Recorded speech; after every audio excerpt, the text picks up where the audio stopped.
नमस्कार, मैं हूं आशीष चित्रांशी और आप देख रहे हैं द न्यूज लॉन्च।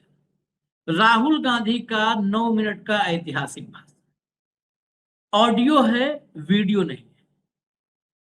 आप जैसे ऑडियो वाला आता है ना कि पूरा केवल केवल रिकॉर्डिंग ऑडियो की, वैसा ही ये भाषण है। भाषण में आपको भाव भंगिमा नहीं दिखेगी, लेकिन आपको पूरे भाव समझ में आ जाएंगे।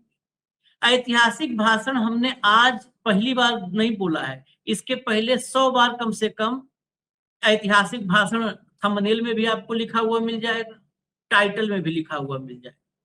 लेकिन अगर आप मुझसे पूछेंगे तो इसके पहले के 100 बार जो लिखा होगा उस सबको आज मैं डिलीट करने के लिए तैयार, क्योंकि वो सब के सब हो सकता है कि इसलिए ऐतिहासिक भाषण लिखा गया हो कि उससे व्यूअर थोड़ा सा खींच के आए।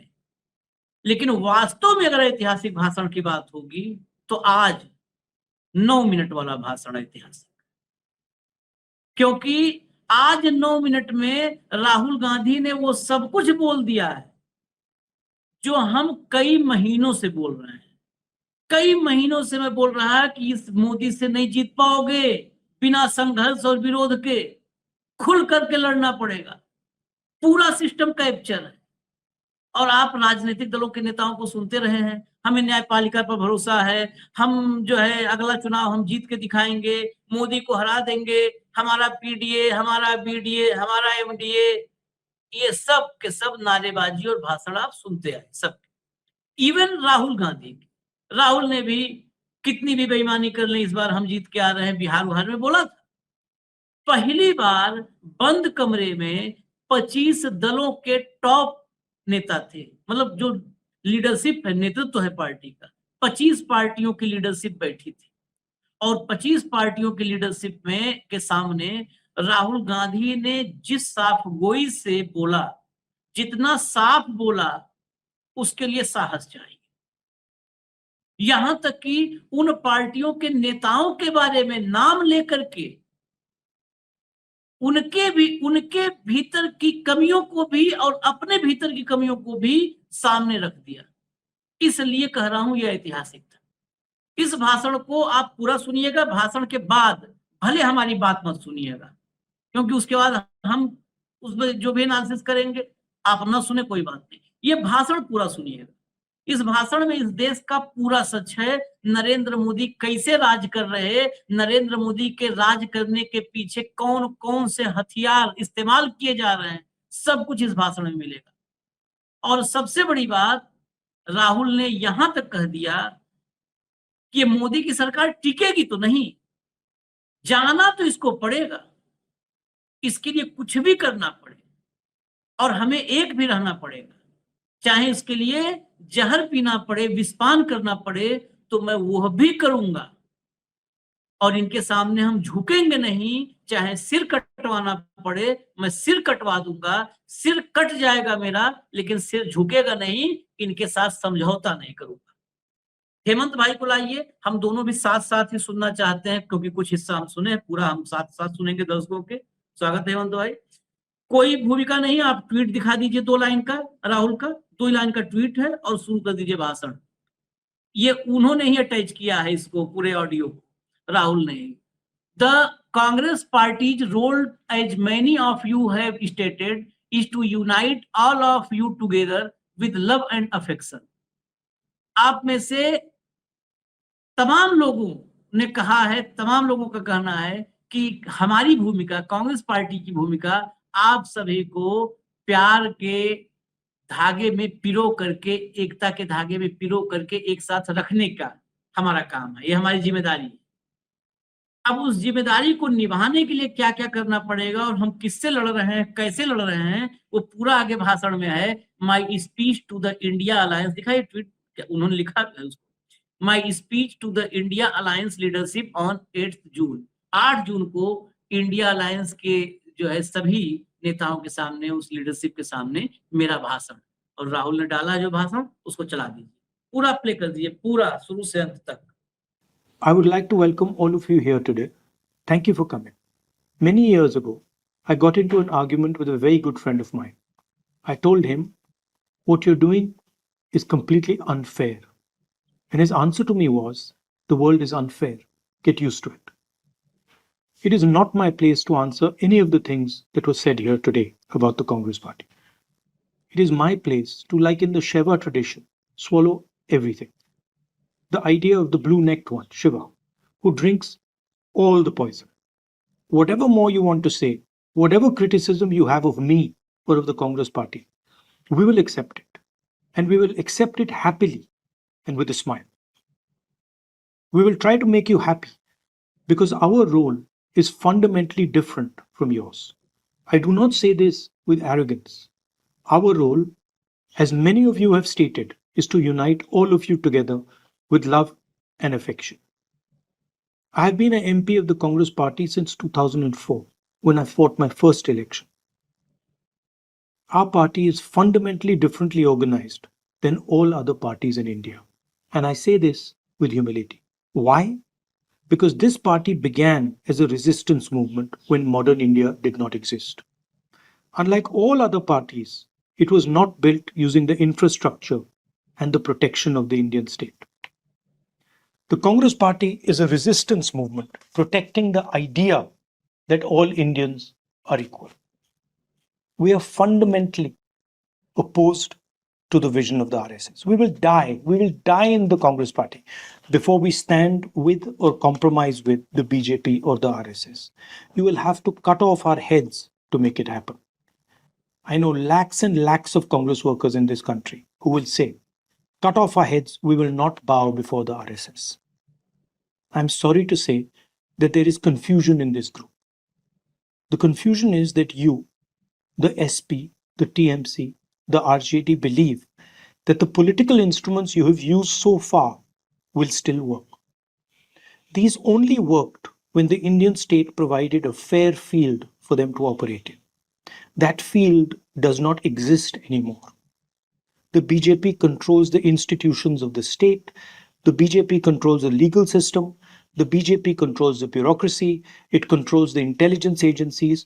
The BJP even controls the election commission. I have many friends in the TMC. They were convinced that they were sweeping the election in Bengal. I kept telling them, you're in dreamland. I have seen what happens. I have seen it in Gujarat. I have seen it in Madhya Pradesh. I have seen it in Chhattisgarh. I have seen it in Haryana and in Maharashtra. And yet, many of you are still not convinced. The Congress Party is a party of resistance. It does not require the neutrality of the Indian state to operate and survive. In fact, the more the institutions of the Indian state are throttled, the more they are captured, the more aggressively the Congress Party will fight to defend the Constitution of India. All of us share the ideals of the Congress Party. What are those ideals?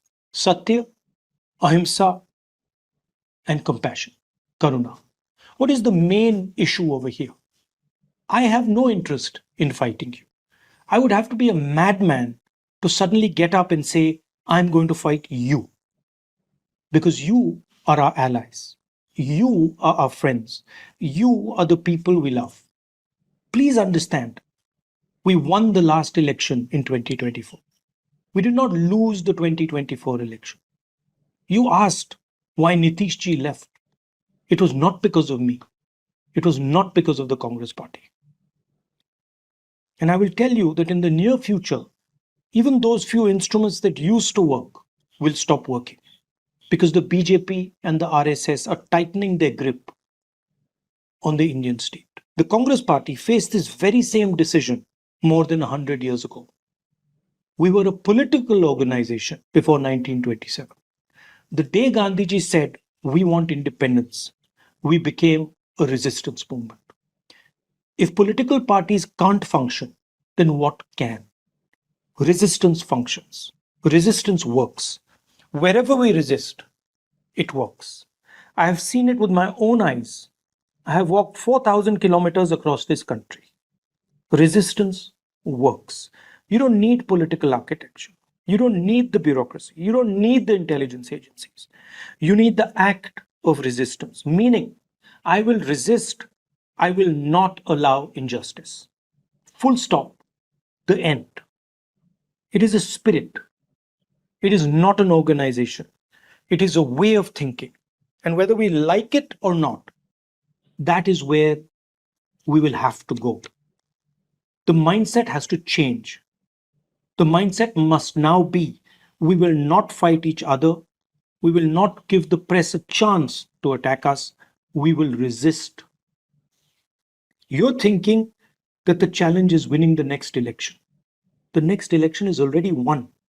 Please understand, there is so much anger among the people of India that the next election is already over. The problem is the capture of the instruments of the Indian state by the RSS. The problem is that you will not have a free and fair election to win. And so we have to go into the mode of resistance. Resistance is CBSC. Resistance is NEET. Resistance is going to Greater Nicobar. Resistance is the Bharat Jodo Yatra. You get up in the morning and you say, how can I resist? And you resist. That will work. I guarantee you it will work. And from my perspective, I am more than happy to absorb any criticism from any quarter, because for me, this is a religious duty. This is a spiritual duty. This is no longer politics. And that is why I promise you, I will bear every single humiliation that I have to bear to knit this group together and make it succeed. How to proceed is very simple. We have to get away from a certain idea. Mamta ji is not 100% sure, but she is about 90% sure that her election was stolen. Uddhav ji is 40% sure that his election was stolen. My brother Tejashwi is 40% sure. Listen, 100% the elections are being stolen. Please remove any doubt from your minds. And please understand that it takes years and years to build a social media presence. It does not happen organically in a week. I have 10 million YouTube followers, but my account is fully suppressed. So if you're under the impression that social media is fair and that the opposition is being supported by it, you're living in another reality. The entire architecture, media, social media, the legal system, bureaucracy, the intelligence agencies, all of it is aligned to keep this government in power. But this government will not survive. It will not survive because it has destroyed our democracy. It has destroyed the future of the Indian people. What is coming now, after what has happened in Iran, is uncontrollable. It is uncontrollable, and it is going to create a space for us to mobilize the masses. Also, please get rid of the notion that we are not coordinated and do not act together. These are all ideas that the BJP and their friends in the media are putting out. This is not true. I am 100% sure, and I can vouch right now for the DMK. When it comes to defending the idea of India, every single person will be in this room. We have our fights. But if you're asking me to go and hug the ex-Chief Minister of Kerala, I cannot and I will not, because I have an ongoing political fight with him. So we have to be flexible, and we have to realize that there is a full-scale assault on us, trying to prove that the opposition is weak, is disorganized. Finally, I find that in our discussions, there is often a tinge of depression. People think, oh my God, how will we ever beat the BJP? Let me tell you, it is easy to beat them if we stand together and resist. In the last election, nobody in this room except me believed that we could beat the BJP. Now everybody in this room must start believing that we will defeat them. You start with that belief, and I guarantee you, state after state, election after election, whether they cheat or don't cheat, they will fall. Thank you very much. ये भाषण 9 minute का, इसको क्या क्या कहूं, वाकई ऐतिहासिक था। इसमें कई पॉइंट से चर्चा करिए तो इसमें 4 घंटा चर्चा किया जा सकता है।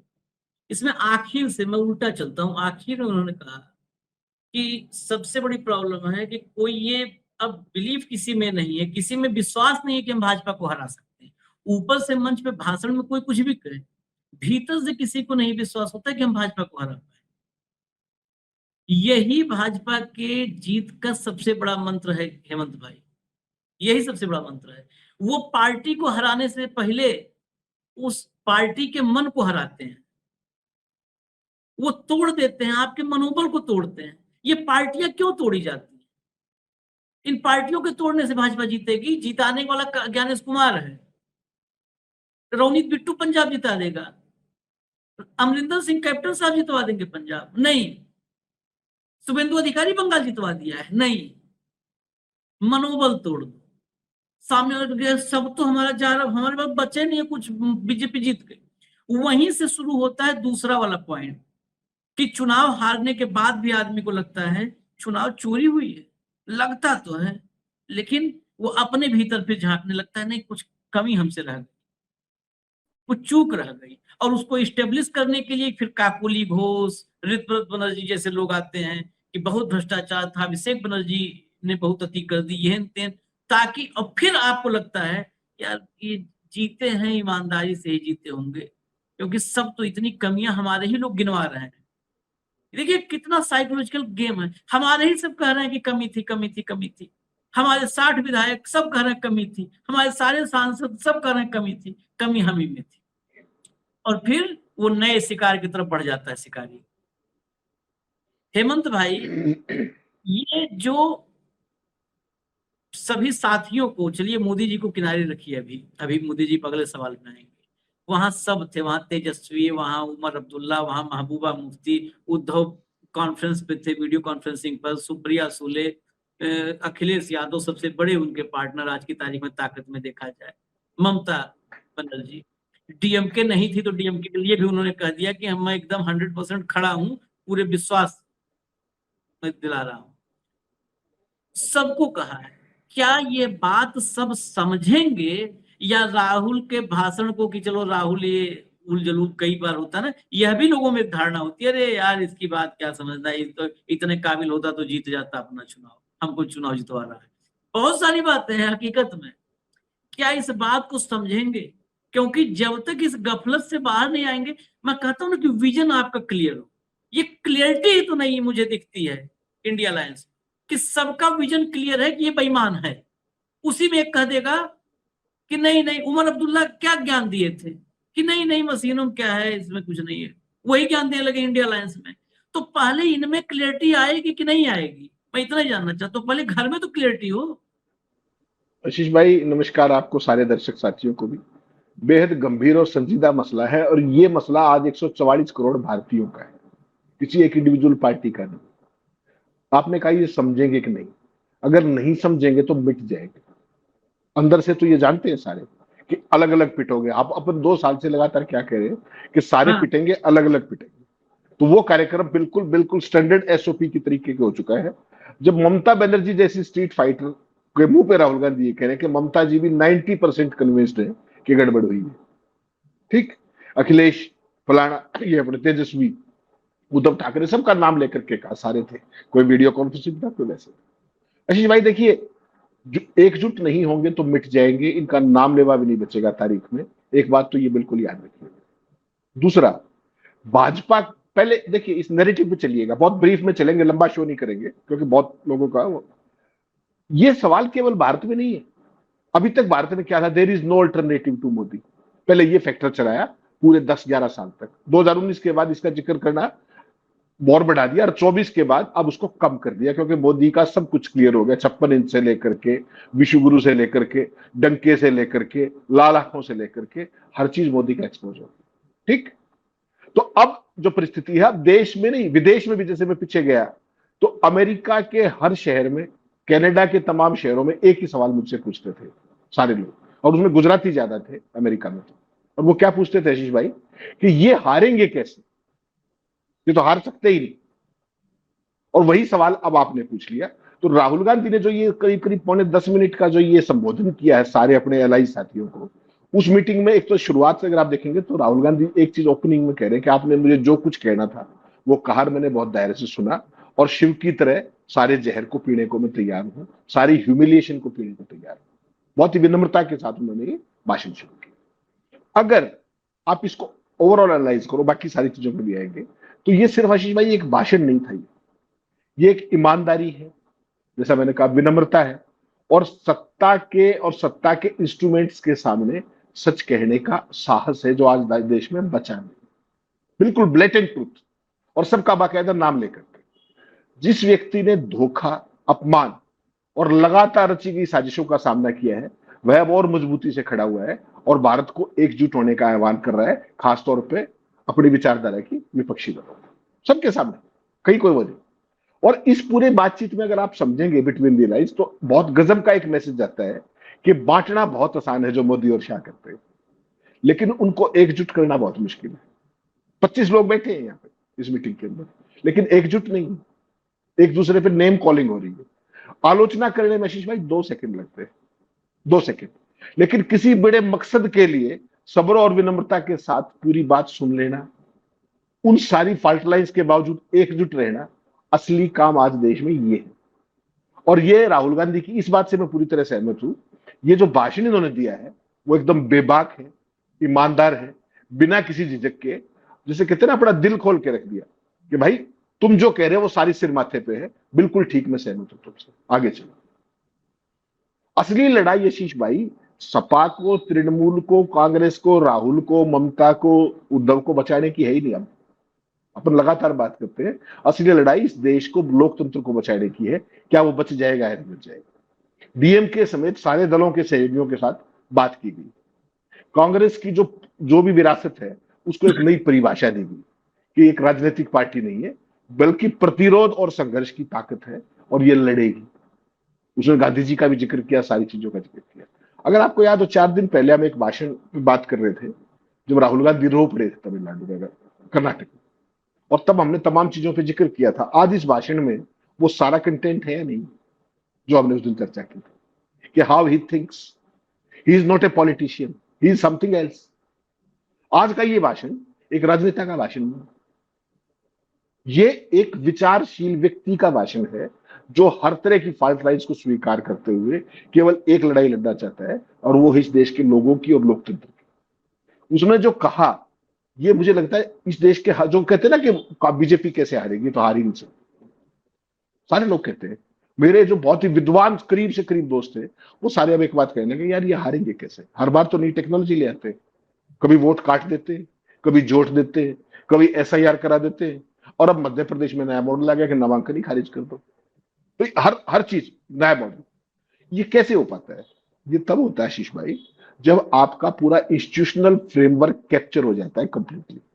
इस केस में देख लीजिए, रिटर्निंग अफसर से लेकर के और सुप्रीम कोर्ट तक की यात्रा देख लीजिए, क्लियर हो जाएगा देशवासियों को ये क्या है। तो बेसिकली हर भारतीय इस भाषण को सुन के केवल ये देखे कि इतना दमदार, निडर और जिसे नजरअंदाज नहीं किया जा सकता, ये वो सारे तथ्य हैं, सारे के सारे तथ्य हैं। इसमें कोई ऐसी चीज नहीं है कोई बहुत रॉकेट साइंस राहुल गांधी नहीं खोज के ले आए या उन्होंने कोई रिसर्च की है। ये आम आदमी की फीलिंग है, हर पॉलिटिकल पार्टी की फीलिंग है, और उनकी बेबसी है, वो कह नहीं पाते। इन्होंने 25 आदमियों के बीच में बैठ के कह दिया, 25 पार्टियों के बीच में कह दिया। मैंने उनको बहुत, जैसे अपन परसों बात कर रहे थे, उनको लगातार अपन दशकों से देख रहे, कांग्रेस पार्टी कवर करते थे, ज्यादातर वो अकेले चलते हैं, और हम हमेशा कहते हैं कि Rahul Gandhi one man army है, वही कमांडर है, वही वर्कर है, बाकी सारों की जो स्थिति है, लेकिन वो डटा रहता है। आज तक वो व्यक्ति कभी इन लोगों के सामने किसी भी मुद्दे पर झुका नहीं, किसी भी मुद्दे पर नहीं झुका। और इस भाषण की जो सबसे अच्छी बात आशीष भाई मुझे लगी, उसमें दिखाया कि एकजुट रखना बांटने से ज्यादा मुश्किल काम। भाजपा ने तो बांट करके कर दिया कार्यक्रम अपना, हर जगह, हर महीने जाति धर्म का एक सिलेबस नया ले आते हैं। मतभेद होने पर कोई भी आलोचना कर सकता है या अलग हो सकता है, लेकिन किसी बड़े मकसद के लिए एकजुट रहने के लिए धैर्य, विनम्रता और प्रतिबद्धता की जरूरत होती है। आप राहुल गांधी से सहमत हो ना हो, एक ऐसा सबक है जिस पर विचार जरूर किया जाना चाहिए, जो इन्होंने ये सारी बातें कही। और गठबंधन की राजनीति हमेशा सभी को साथ लेकर चलने की होती है। इंडिविजुअली कुछ कोई पकाता रहे, उसका परिणाम यही होता है जो आज भारत के अंदर हो रहा है। राहुल गांधी ने कहा कि हम 2024 का चुनाव हारे नहीं, कहा, और 29 का चुनाव भी उन्होंने कहा कि हम जीतेंगे, कोई समस्या नहीं। ये भ्रम तोड़ना होगा और प्रतिरोध विकसित करना होगा, घर बैठ के नहीं होगा, आपको सड़क पे आना पड़ेगा, हर चीज में प्रतिरोध दर्ज करना पड़ेगा। उन्होंने एक अल्टरनेटिव नैरेटिव दिया, प्यार और स्नेह, ये सहयोगियों को मजबूत बनाएगा और इसी पर आगे की राजनीति तय होगी। और उन्होंने जो बीच में कुछ लाइनें कही आशीष भाई, वो बड़ी मेंशन करनी, हिंदी में करने की पड़ेगी मुझे, आप इजाजत दीजिए 30 सेकंड की। उन्होंने कहा कि बीजेपी की सभी संस्थाओं का, बीजेपी का स्टेट की सभी संस्थाओं पर कंप्लीट कंट्रोल है। बीजेपी का ब्यूरोक्रेसी, और पहली बार उन्होंने लॉ लीगल सिस्टम पर भी बात कही थी, पहली बार राहुल गांधी के मुंह से। ब्यूरोक्रेसी, कानूनी सिस्टम, इंटेलिजेंस एजेंसियों और यहां तक कि चुनाव आयोग पर भी पूरा कंट्रोल है, अनकोट। सपा, तृणमूल और आरजेडी को अभी भी लगता है कि उनके पुराने पॉलिटिकल तरीके काम करेंगे। ये उनके सामने कह रहे हैं, मुंह पे कह रहे हैं। ये तरीके तब काम करते थे जब सबके लिए लेवल प्लेइंग फील्ड था, बराबरी का मौका था। अब तो माहौल ही खत्म हो गया भाई साहब। पन्ना प्रमुख बताएगा ये वोट डालेगा, ये नहीं डालेगा, बात ही खत्म।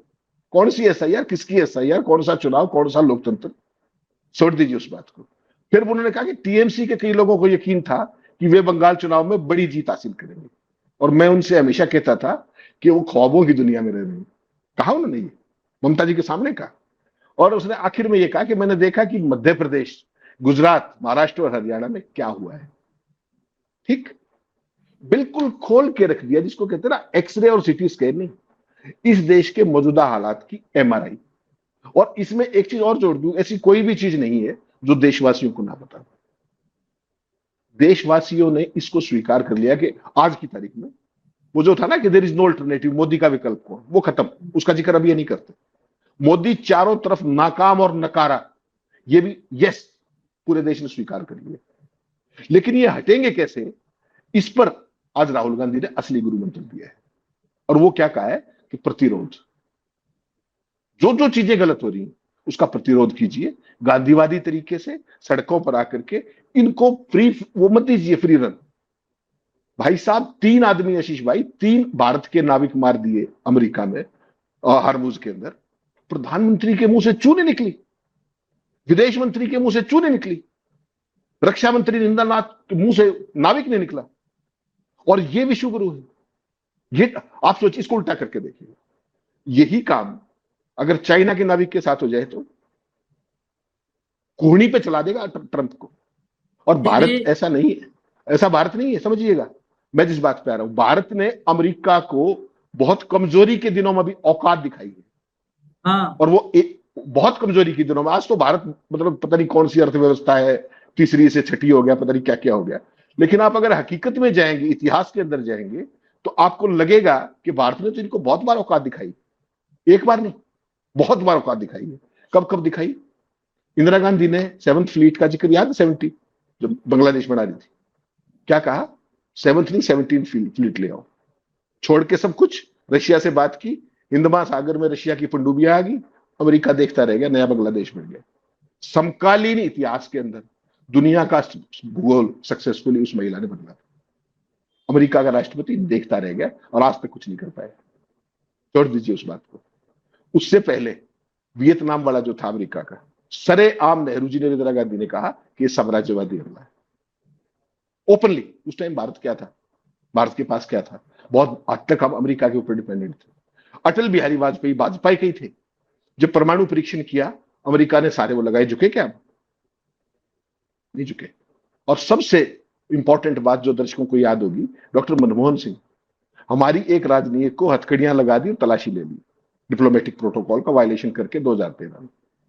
भाई साहब कोहनी पर चला दिया पूरी दिल्ली की एम्बेसी को, सारी सिक्योरिटी हटा दी, सारे प्रिविलेज पासेस हटा दिए, जो जो उनका सामान आता था ड्यूटी फ्री सब क्लोज। राष्ट्रपति को माफी मांगनी पड़ी। और आज थैंक यू माय फ्रेंड, जिस समय 3 नाविकों की मौत की खबर आ रही थी, उस समय 12 साल वाला व्यक्ति 17 साल के नेहरू के कार्यकाल से आगे बढ़ गया था। 12 साल वाला 17 साल से आगे रिकॉर्ड तोड़ दिया।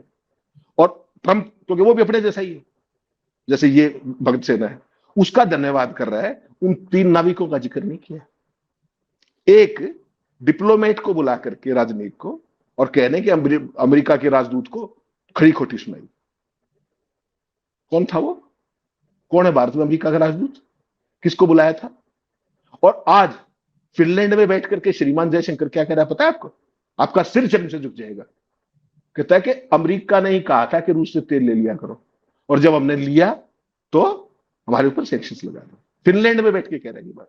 ये राहुल गांधी अगर ये बात कह दे विदेश में जाके, क्या करेंगे ये? सॉरी आईटी सेल, सारा मीडिया पागल हो जाएगा। और विदेश मंत्री कह रहा है देश का, केवल कल्पना कीजिए। ऐसी सत्ता अगर बनी हुई है देश के अंदर, तो ये कोई बहुत वो नहीं, ये सिर्फ और सिर्फ विपक्ष के बटे होने का परिणाम है, सिर्फ और सिर्फ, इसके अलावा कुछ नहीं। और राहुल गांधी की जो ये अपील है, ये बहुत प्रैक्टिकल अपील है। उन्होंने कोई क्रांति करने के लिए नहीं कह दिया, उन्होंने कहा कि जिस गलतफहमी में आप बैठे हो कि जैसे चुनाव आप जीत जाया करते, वो दौर चला गया, अब आपको प्रतिरोध के साथ आना पड़ेगा। आ सकते हो तो ठीक है, ममता बनर्जी का हाल देख लीजिए, अगले साल एक बार चुनाव लड़ दीजिए, अखिलेश का नंबर ऐसे आएगा, किसी को नहीं बख्शने वाले। और मुझे उसकी सबसे बड़ी चिंता क्या है कि ये जिस गति से चल रहे हैं ना, ये उस परिसीमन को भी लागू करेंगे, जो स्पीड चल रही है ना सारी तोड़ाफोड़ी की, और वो परिसीमन अगर लागू कर दिया तो फिर देश की गति क्या बनेगी, उसकी आप सहज कल्पना कर सकते हैं। तो ये जो 8 तारीख का भाषण है ना आशीष भाई, ये एक आई ओपनर है इस देश के लिए, और उन सब लोगों के लिए जो ये सोचते हैं कि हम इनको हरा पाएंगे भी या नहीं हरा पाएंगे। इनको हराना बहुत आसान है, केवल एक सूत्र है, एकजुटता, केवल एक सूत्र, सब चीजों से ऊपर उठ जाओ। ये तो मेरा आपका जूता बजवा दे भाई साहब। परिवार के अंदर एक परिवार हमेशा अपने पारंपरिक क्या था कि ये परिवार तो कांग्रेसी है, ये सपाई है, ये भाजपा, यही होता था। एक परिवार के हालत अंदर ये है कि उसी परिवार में भक्त है और उसी परिवार में कांग्रेसी, उसमें लेफ्टिस्ट भी है। क्या खड़ा कर दिया लाके। तो समाज को बांटना नहीं, धर्म के आधार पर बांटना नहीं, इन्होंने पूरे भारत का वर्टिकल डिवीजन कर दिया, जो अमेरिका 1947 से चाह रहा था, जो चाइना कभी से चाह रहा था और वो नहीं कर पाए, वो इन्होंने इस 12 साल में कर दिया है। और अब भी अवसर है कि जाग जाओ, वरना नाम लेवा नहीं बचेगा, ये मान के चलो। 1947 से हेमंत भाई अपना पिट्ठू भारत में नहीं बिठा पाए थे ना सर। आप कह रहे हैं गति, अभी जो गति राहुल ने कहा ना कि अभी जो हुआ है आगे इससे भी ज्यादा हालात मुश्किल होंगे, इससे भी ज्यादा। और सर झुकने कहते हो आप, अब जयशंकर मोदी इनके कुछ करने सर नहीं झुकता है। सर 12 साल से झुका हुआ है भाई साहब, सर्वाइकल हो गया इन्हीं चक्कर में, हमारे जैसे आदमी सर्वाइकल हो गया। गर्दन झुकाए झुकाए झुकाए, कहते हैं गर्दन ऊपर करो, झुकाए झुकाए ऐसा सर झुका करके अब तो शुतुरमुर्ग हो गए हम लोग। मुंडी ही नीचे हमेशा घुसी रहती है टांग के बीच में। इस शुतुरमुर्ग बना दिया इंसान को भाई, हमारे जैसे इंसान को 12 साल से गर्दन नीचे किए हैं, झुकाए हैं, शुतुरमुर्ग बना दिया। उनकी मुंडी झुकी रहती है संकट में, तो हमारी मुंडी झुकी है, हर अपमान पे बेचती। और आप कह रहे हैं, जो मैं आज से नहीं कहता हूं, थोड़ी बातें आदमी को वो है, अपना अपना स्वभाव होता है, थोड़ी बातें कई बार एग्रेसिव या कड़वी लगती है। मैं कई साल से कह रहा, जब ये बात हमारे घर आसपास तमाम लोग किया करते थे कि ठीक है आपकी बात तो सब सही है, बात सब सही कर रहे भैया, लेकिन मोदी का विकल्प कौन है? तब मैं कहता था 143 करोड़ में से मोदी को माइनस कर दो, जितने बचे ये सारे मोदी से ज्यादा काबिल हैं। 143 करोड़ की मैं बात कर रहा हूं, मैं किसी राहुल अखिलेश की बात नहीं कर रहा। 143 करोड़ से मोदी हटा दो, तुम्हारे गांव का जिसको तुम सबसे बेकार आदमी समझते हो वो मोदी से बेहतर है, वो मोदी से ज्यादा होशियार है, मोदी से ज्यादा साहसी होगा, मोदी से ज्यादा हिम्मती होगा, मोदी से कम कायर होगा, मोदी से कम डरपोक होगा। 143 करोड़ -1 की बात कर रहा हूं, इसमें भाजपाई भी सारे के सारे शामिल हैं, इसमें राजनाथ सिंह अमित शाह भी शामिल है, मैं उनको भी शामिल करके कह रहा हूं। ये सब ज्यादा काबिल हैं, यहां तक कि वो अर्जुन राम मेघवाल धोती पहन के जो खेल रहा है बैडमिंटन, वो भी नरेंद्र मोदी से ज्यादा काबिल है। आप विकल्प की बात करते हो, विजन की क्लियरिटी, यही तुम कहते हैं सबको। आज मुझे पता है और मैं क्यों कह रहा हूं, अब देखो अपनी खुशी से हम छिपा नहीं कर पाते, ना दुख ना खुशी। मैं इसलिए भी ऐतिहासिक लिख रहा हूं क्योंकि जो इतना दिन से मैं भौंक रहा हूं, आज राहुल गांधी ने सब बात पर मुहर लगा दी। इतने दिन से हम कह रहे हैं ना कि कुछ नहीं, क्या कहे, कोई चुनाव कोई नहीं जीत पाएगा। जिसको डाउट है कि हम जीत लेंगे, हमारे यहाँ आने दो, हम जीत लेंगे। हम बार बार कहें कोई नहीं, पंजाब भी कोई नहीं जीत पाएगा। ये आप मोदी को हरा ही सकते हो सिर्फ और सिर्फ प्रतिरोध से, संघर्ष से, और किसी तरीके से नहीं। जो सब कुछ कब्जा कर लेगा उसको आप कैसे हरा सकते हो? उसको केवल लड़ के हरा सकते हो। भाई एक सेकंड के लिए जो मैंने कहा था, आज वो फिनलैंड वाली एक क्लिप दिखा दीजिए बस केवल जयशंकर की, ये देखिएगा, ये है मोदी का डंका, ये है भारत की संप्रभुता, ये है 56 इंची, ये है विश्व गुरु। सोच लो, ये राहुल गांधी ने कह दिया होता तो क्या कर दिया होती आई थी सेलर ये पोमेरियन। वो स्क्रीनशॉट भी दिखा दीजिए अंदर का, जिसमें पूरी खबर है, पूरा दिखाइए इसको, जो मैंने पूरा देखा है हेडिंग के अलावा भी नीचे। फिनलैंड में कह रहा है ये बात ये आदमी। और ये आदमी क्या कह रहा था चाइना के बारे में कि चाइना मुझसे इतनी बड़ी अर्थव्यवस्था है, आप क्या चाहते हो मुझसे पंगा ले लूं। और वो आज भी इस देश का विदेश मंत्री है। और आप कह रहे हो कि इस सरकार का विकल्प नहीं। हेमंत कल्पना भाई, कीजिए। कल्पना क्या करना है, ये वो दिन आएगा जब सुलभ शौचालय से निकल के और बाहर जेब में इनके सिक्का नहीं रहेगा, कहेंगे कि अमेरिकन कहा था चले जाओ सुलभ शौचालय में, और निकले पैसा मांग रहे हैं। देखो सब, यही कहा था चले जाओ फ्री में, ज्यादा पेट मत दबाओ, और निकलने पैसा मांग रहा है। ये हकीकत बताऊं, किसी देश का विदेश मंत्री ये कहे कि हमको फलाने ने कहा था कि जाओ उनसे खरीद लो, तब हम खरीदने गए थे। विदेश मंत्री। भाई साहब, फिनलैंड में भारत से ज्यादा फिल्टर्ड पानी है, और चुल्लू भर के बजाय बाल्टी भर मिल जाएगा। डूब मरो। देश का नाक कटा दिया। पता नहीं कहां से, एक तो कौन से, पता नहीं कौन सा इन सब ने जाके हिमालय में पूजन किया था कि पूरे देश का मती मार दिया। इतने पे भी अंधभक्त कहते हैं ए दोनों फ्रॉड, ये झूठ बोल रहे, देखो यहाँ से चित्रांशी देशद्रोही आ गया, यात्री आ गया। इतने पे भी उनकी मति क्या मारी गई है। मैं तो इस पे, एक तो राहुल गांधी की इसके लिए भी व्यवस्था करनी चाहिए कि जिधर से चलो उधर से थोड़ा सा मति मार सिस्टम को हटाओ। सबकी मति मार दी। सब कहते मतलब क्या कहो भाई, हम तो बहुत कुछ कहना चाहते नहीं कह रहे हैं, क्योंकि राहुल गांधी ने बहुत कुछ कह दिया, जिसलिए आज हम नहीं कहेंगे, इजाजत हम लेंगे। धन्यवाद हेमंत भाई, बहुत बहुत धन्यवाद। नमस्कार।